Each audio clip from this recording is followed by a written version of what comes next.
Howdy partner, my name is comrade and welcome to Fallout 4, and today I'm gonna show you all of the romance cutscene for Paladin Danse. Why so serious, Danse? Why so serious?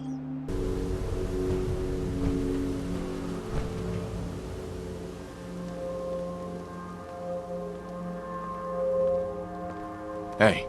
Awaiting your command.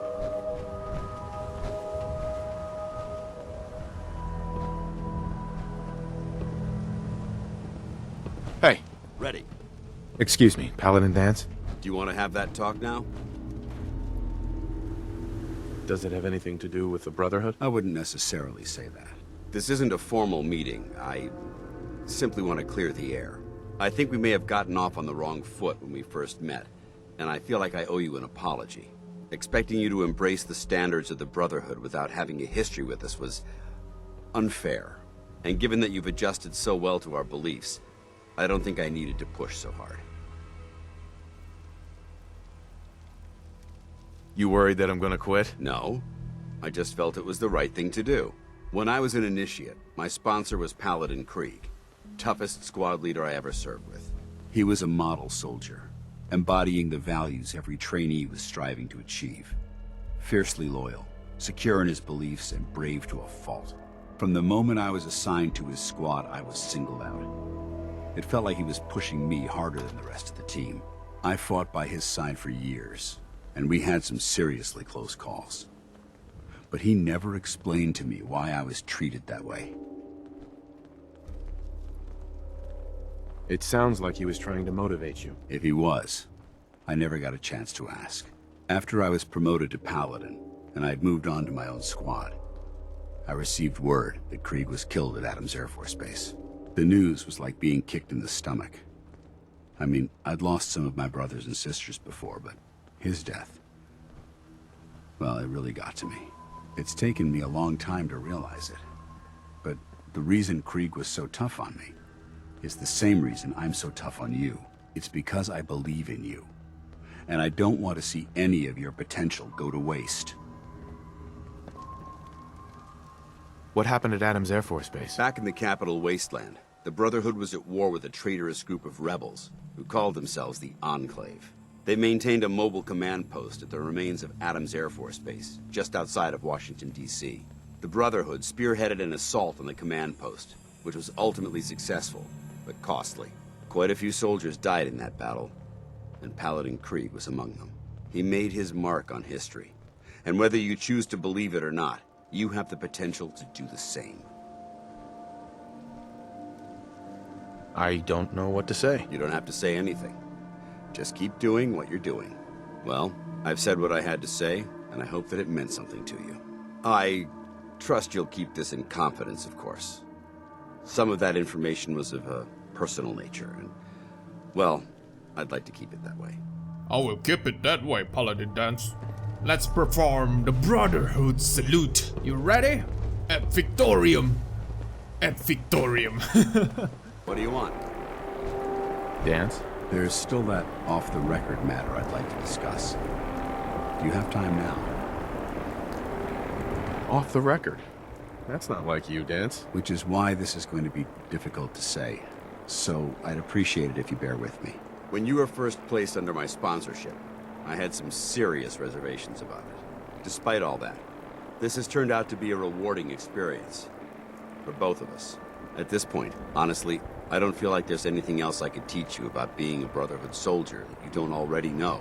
It's apparent from your attitude and your actions that you intend to keep those ideals close to your heart. You're beating around the bush. Is there something you're trying to tell me? Is it that obvious? I've never been very good at these things. Let me start at the beginning. I grew up alone in the capital wasteland. Spent most of my childhood picking through the ruins and selling scrap. When I was a bit older and had a few caps to my name, I moved into Rivet City and opened a junk stand. While I was there, I met a guy named Cutler.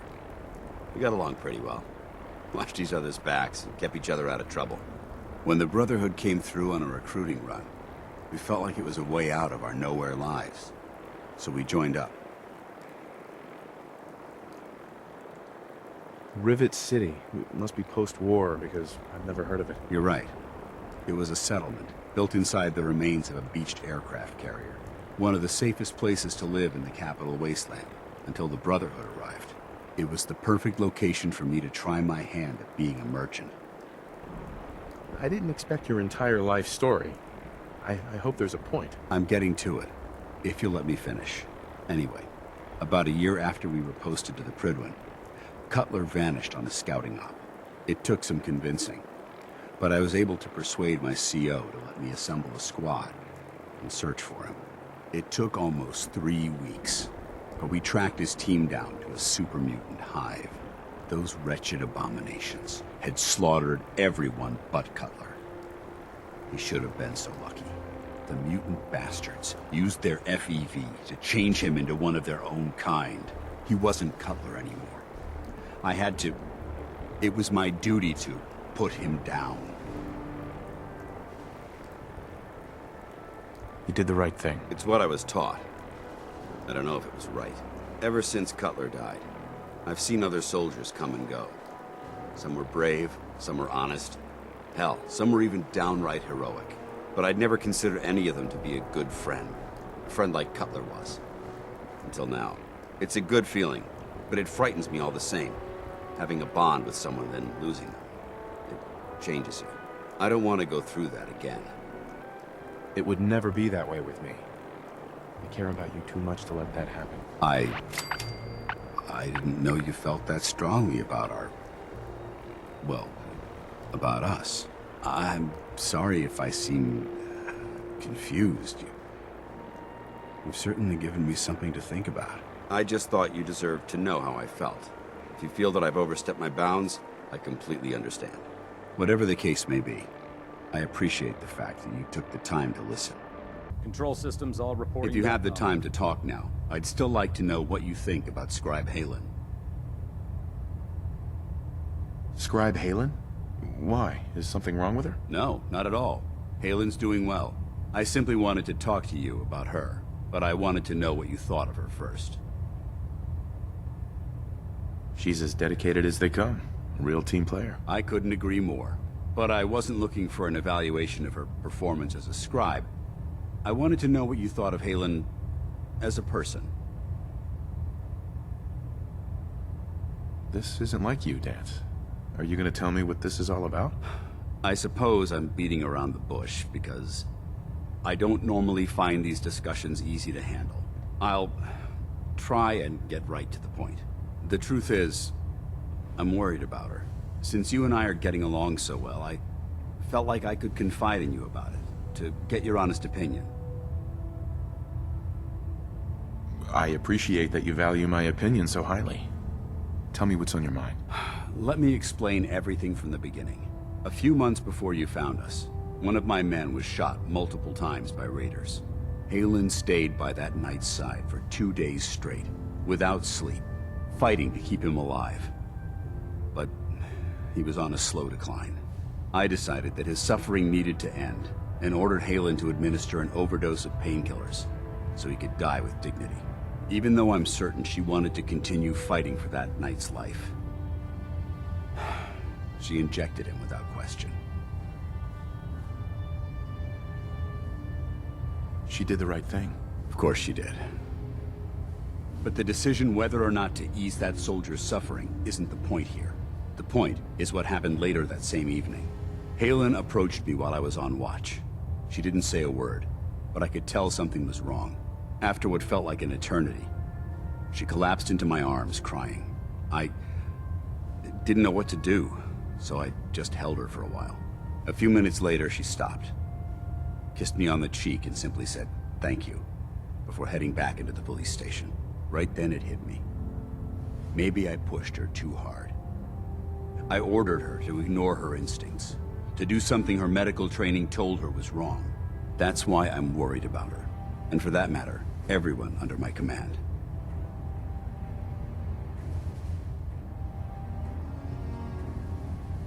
Halen will be fine. It's you that I'm worried about. Me? I see what you're getting at. I guess I never thought of it that way. Look, 4 soldiers. Over half of my team are gone. Each one of them died because of decisions that I made. I understand the risks that come with the job. We all do. But how can anyone have confidence in me anymore? Hell, how can I have confidence in myself? Would it make you feel better if I told you that I believed in you? Actually, it does. Well, it looks like things have taken a turn. I signed up to be your sponsor, so I teach you everything that I know. But it looks like I'm the one that needed the lesson today. All joking aside, I'm pleased that we had this discussion. And with all the problems you're facing, you still took the time to listen. It's comforting to know that I can speak to you as more than just your commanding officer. Does this mean you'd be there to hold me if I ever needed it? I don't know. I never thought you'd ask me something like that. It would depend on the circumstances, but I suppose we'll just have to see what happens when the time comes.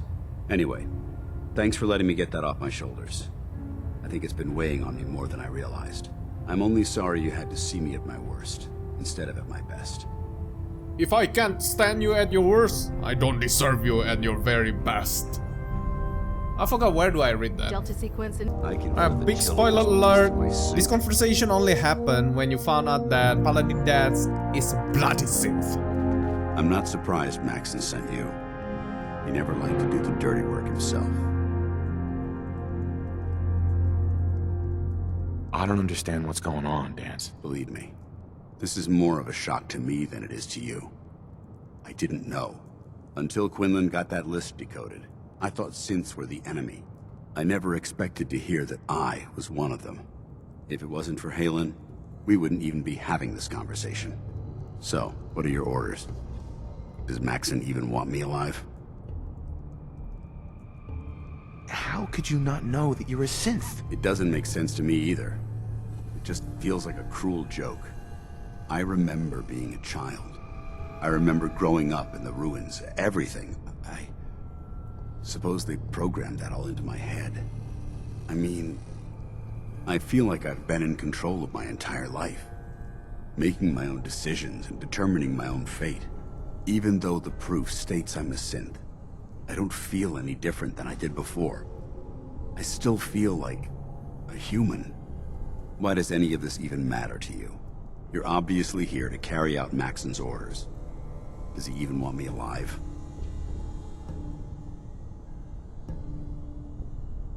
No. But I'm hoping there's a way out. Don't be ridiculous. Look, I'm not blind to the fact that we're good friends, and this must be very difficult for you. I wish Maxon had sent someone else, but that doesn't change a thing. I'm a synth, which means I need to be destroyed. If you disobey your orders, you're not only betraying Maxon, you're betraying the Brotherhood of Steel and everything it stands for. Synths can't be trusted. Machines were never meant to make their own decisions. They need to be controlled. Technology that's run amok is what brought the entire world to its knees, and humanity to the brink of extinction. I need to be the example, not the exception. If you really feel that way, why did you run in the first place? The moment I learned the truth, I knew my life was in danger. I'm a soldier, so self-preservation kicked in. I needed to regroup and assess the situation.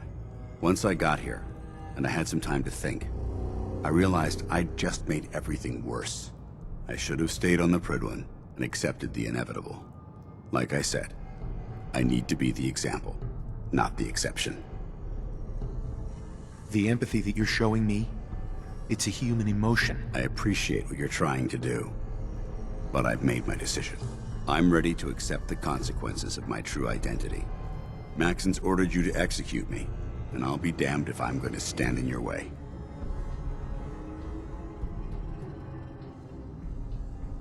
Is there any way out of this? We both know that this is the right thing to do. If you refuse to follow Maxon's orders, you're undermining everything the Brotherhood stands for. I can't allow that to happen on my account. No. I won't do it, Danse. I can't believe you'd risk your life just to keep me alive. Why would you do that for me? You're the proof that Maxon's wrong. You're a synth, but everything you've done has been for the good of mankind. You're right. How could I have been so blind? I'm not technology that's gone out of control. I've been a benefit to mankind, not its downfall. Perhaps now that you've opened my eyes, I can consider my next move. What's our next move? You need to continue your fight against the Institute. I have my own path to follow. The only clear choice is for me to leave the Commonwealth. The sooner I make for the border, the sooner I put this behind me. Take my holotags. Use them to prove that your mission was a success, or Maxim will just send someone else to hunt me down. Now, come on. Let's get the hell out of here. Hey. Come with me if you want to live. Ooh, sexy ass right there, buddy. Sexy ass. Paladin Danse? Did you have time for that personal matter I mentioned? Sounds important.